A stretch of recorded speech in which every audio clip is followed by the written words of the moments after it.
दीपावली आहे, सगळीकडे सण उत्सव साजरा केला जातो. तुम्ही केली कधी दिवाळी? नाही केली नाही, परंतु शेतकऱ्यांनी सुद्धा काय आपल्या लेकरांना वर्षातून एकदा येते, जसं होईल तसं आपलं तुटकी मुटकी कशी होईना आपली दिवाळी साजरी करावी. कोणाचं ऐकून लेकरं नर्वस होतात. संकट हे आपल्या पाठीला पोहोचलंय. जसं असेल तसं दोन घासं गोड लेकरांना खाऊ घालावेत, कारण त्या येणाऱ्या सोयाबीनमधून येणाऱ्या कापसातून आमच्या लेकरांना थोडेफार कपडे मिळणार होते, दोन घास गोड मिळणार होते.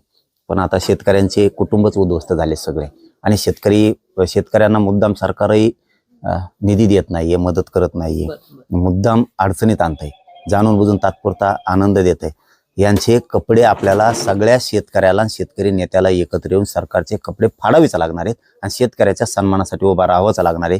त्याच्याशिवाय पर्याय नाही. आणि एकदा सगळ्यांनी पक्ष, सत्ता, संघटना हे सगळं सोडून एक जसे मराठी एकत्र आले होते तसं ताकदीने एकत्र यायचं आणि शेतकऱ्याचा सन्मान वाढवायचा नसता. पुढच्या पिढ्या सुद्धा शेतकऱ्याच्या बर्बाद होऊ शकतात.